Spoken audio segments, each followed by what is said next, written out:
இன்றைக்கி நான் என் குழந்தைக்கு பாலில் இருந்து என்னெல்லாம் டிஷ் பண்ணி கொடுக்குறேன் அப்படிங்கிறத பார்க்கலாம். ஸோ இது வந்து ஒரு அரை லிட்டர் பாலை நான் கொஞ்சம் எடுத்து வச்சுருக்கேன். அதை நல்லா சூடு பண்ணி இந்த மாதிரி விரல் விட்டு பார்க்கும்போது பொறுக்கிற அளவில் சூடு இருந்துச்சு அப்படின்னா அதை வந்து தயிர் ஊற்றி வச்சிடலாம். ஸோ அதுக்காக கொஞ்சம் ஒரு எடுத்து வச்சுருக்கேன். ஸோ தயிர் ஊற்றி அவனுக்கு தயிர் சாப்பாடாக கொடுத்துருவேன். குட் சோர்ஸ் ஆஃப் கால்சியம் கூட. அவன் பால் சுத்தமாக சாப்பிட மாட்டான். அதனால தான் இந்த மாதிரி பண்ண வேண்டியதாக இருக்குது.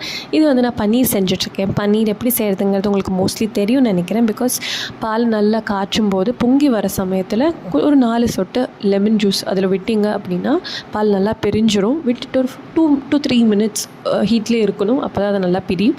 பிரிஞ்சதை இந்த மாதிரி ஒரு முஸ்லீம் க்ளாத்தில் ஊற்றி நல்லா பிழிஞ்சு எடுத்துகிட்டு அமுத்தி உங்களுக்கு எந்த ஷேப்பில் வேணுமோ அந்த மாதிரி அந்த க்ளாத்தை அமுத்தி அதுக்கு மேலே ஒரு வெயிட்டான சாதனம் ஒரு தோசைக்கல் வச்சிங்கன்னா அந்த பன்னீர் ஜஸ்ட் 10 மினிட்ஸில் ரெடியாக இருங்க. பாருங்கள் எவ்வளோ சாஃப்டாக இருக்குங்கிறது. இதுக்கு பதிலாக நம்ம 100 ரூபா 150 ரூபா கொடுத்து வெளியில் பன்னீர் வாங்க